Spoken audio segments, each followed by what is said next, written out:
सो बच्चों, अब हम लोग क्वेश्चन नंबर 15 को डिस्कस करेंगे, जो कि बहुत ही इंपॉर्टेंट क्वेश्चन है। नया क्वेश्चन है, इस वजह से आप क्वेश्चन को ज़रा ध्यान से पढ़ेंगे। How many square metre of canvas will be required for a conical tent. जैसे बेटा कोनिकल टेंट का जिक्र हुआ, हम सबसे पहले कोनिकल टेंट को ड्रॉ कर लेंगे। ये हमारा कोनिकल टेंट हो गया, ठीक है। लिखा हुआ है कि how many square metre of canvas will be required, मतलब इस टेंट को बनाने के लिए कितना मीटर स्क्वायर कैनवास यूज़ होगा। तो canvas use to make tent, इसको बेटा बोलते क्या है, CSA ऑफ कोन। ये मैंने आपको बताया हुआ है, क्योंकि कैनवास का जो कपड़ा होता है बेटा वो बाहर बाहर कर्व सरफेस पे लगता है, इसलिए इसमें CSA ऑफ कोन हमको बताना है। इसके बाद बेटा इसमें दिया हुआ है 2 मीटर हाइट, मतलब इसकी जो वर्टिकल हाइट है वो कितनी है, 2 मीटर है। इसको हम फिगर में दिखा देंगे। इसके बाद का बेटा क्वेश्चन थोड़ा सा टेक्निकल है, इसको आपको समझना है। क्या है कि एक 1.5 मीटर लेंथ का लड़का, लंबाई का लड़का इस टेंट में खड़ा होना चाहता है, एकदम सीधा अपराइट। तो देखिए हमने एक लड़के को ड्रॉ किया है 1.5 मीटर हाइट, जो एकदम 90 डिग्री एंगल के साथ सीधा खड़ा हुआ है, और इसका जो सर है वो टेंट को टच कर रहा है। तो ऐसे कुछ दिख रहा होगा, ठीक है। At a distance of 2 metre from the centre, इस लड़के की जो सेंटर से डिस्टेंस है वो 2 मीटर है। सेंटर बेटा कहाँ होगा, आपको पता है कौन का सेंटर एकदम मिड में होता है। तो यहाँ से बच्चे की जो डिस्टेंस है वो कितनी होगी, 2 मीटर होगी। इस फिगर को हम थोड़ा और क्लियर अच्छे से बना लेते हैं, ताकि आपको फिर से समझ में आएगा, ठीक है। तो बेटा क्या करेंगे, हम सबसे पहले नेमिंग कर देंगे, और नेमिंग करने के बाद इस क्वेश्चन को हम लोग फिर से ड्रॉ करेंगे। तो जरा आप ध्यान से देखेंगे, ABC ट्राइंगल हमने सबसे पहले ड्रॉ किया है। यहाँ AB जो होगी वो कोन की वर्टिकल हाइट होगी, इसको 2 मीटर हो जाएगी। और ये जो एक लाइन मैंने ड्रॉ करी है ये 1.5 मीटर बॉय की लेंथ है, ठीक है, ठीक है। इसको हम लोग DE से डिनोट किया हुआ है। इसके बाद बेटा जो BE दिया था वो हो जाएगी 2 मीटर। BC बेटा क्या होगी, रेडियस ऑफ द कोन होगी, या आप फिगर में भी देख सकते हैं, BC क्या होगी, रेडियस ऑफ द कोन, ठीक है। तो बेटा इस क्वेश्चन में आपको CSA निकालना है। CSA निकालने के लिए आपको क्या चाहिए होता है, पाई RL फॉर्मूला होता है, रेडियस और स्लैंट हाइट दोनों नहीं दी हुई है।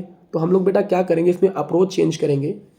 आप इन ट्राइंगल्स को ध्यान से देखिए, तो इन ट्राइंगल में बेटा एक प्रॉपर्टी लग रही है, ठीक है। तो आप ध्यान से देखेंगे triangle ABC and triangle DEC। तो angle ACB is equal to angle DCE, ये दोनों एंगल बेटा इक्वल होंगे। क्यों, क्योंकि ये दोनों कॉमन एंगल है, ठीक है। इसके बाद angle ABC is equal to हो जाएगा एंगल DEC के। ये क्यों इक्वल होंगे, मैंने आपको बताया था AB जो हाइट होती है वर्टिकल हाइट होती है 90 डिग्री, ठीक है। इसके बाद बेटा जो DE है, जो बच्चा खड़ा है, वो भी जब आप कभी खड़े होते हैं तो फ्लोर से 90 डिग्री का एंगल बनता है, इस वजह से ये भी हो जाएगा। तो बेटा बाई AA प्रॉपर्टी, ये AA प्रॉपर्टी कब लगती है, जब दो ट्राइंगल को हमें सिमिलर प्रूव करना होता है।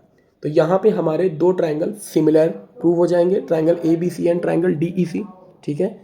सिमिलर प्रूव होने का मतलब क्या होता है, इसका मतलब होता है कि हम लिख सकते हैं कि बड़े वाले ट्राइंगल की हाइट अपॉन बड़े वाले ट्राइंगल का बेस, ये इक्वल हो जाएगा छोटे वाले ट्राइंगल की हाइट अपॉन छोटे वाले ट्राइंगल का बेस, ठीक है। तो ये बेटा हो जाएगा AB upon BC is equal to DE upon EC। AB की वैल्यू क्या है बेटा, 2 मीटर, ठीक है। BC को देखेंगे तो बेटा BC जो है हमारी, DE क्या हो जाएगी बेटा 1.5 मीटर, जो वैल्यू दी हुई है। और हम लोग EC को क्या लिख सकते हैं, लिख सकते हैं बेटा BC माइनस BE, ये आप फिगर से देख सकते हैं, ठीक है। वैसे BC की वैल्यू भी हमने क्योंकि लेट कर ली थी, तो BC की जगह हम लोग R लिख देंगे, ठीक है। 1.5 अपॉन BC की वैल्यू R हो जाएगी, और BE की वैल्यू कितनी है बेटा, फिगर से अगर आप देखेंगे 2 है।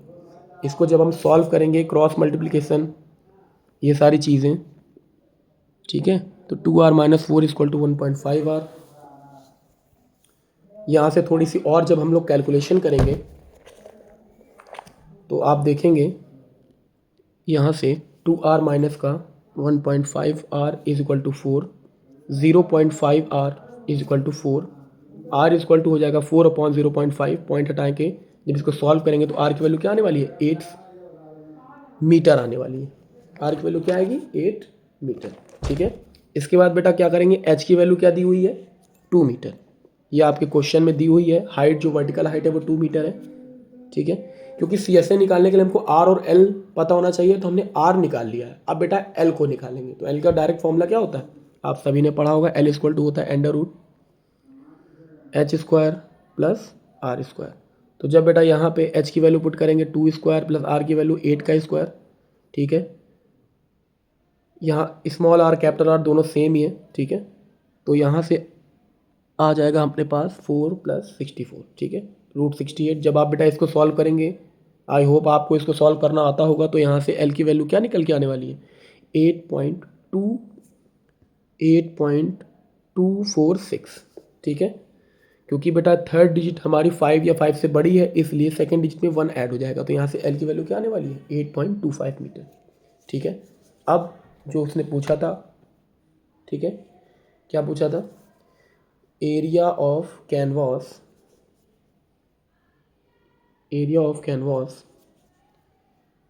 Used to make a tent, ठीक है, ये उसने बेटा पूछा था। तो ये मैंने आपको बताया एरिया ऑफ कैनवास क्या होता है, CSA of a cone, curve surface area of cone हो जाएगा। ये फॉर्मूला में अगर आप वैल्यू पुटअप करेंगे, पाई आर एल, पाई की वैल्यू 22/7 मल्टीप्लाई आर हो जाएगा अपना 8, एल की वैल्यू अभी आपने निकाली थी 8.25। इसको अगर आप मल्टीप्लाई करेंगे तो 1452 आएगा 0.7, और 7 से जब आप डिवाइड करेंगे तो इसका आंसर 207.42 मीटर स्क्वायर आ जाएगा, जिसको आप लोग 207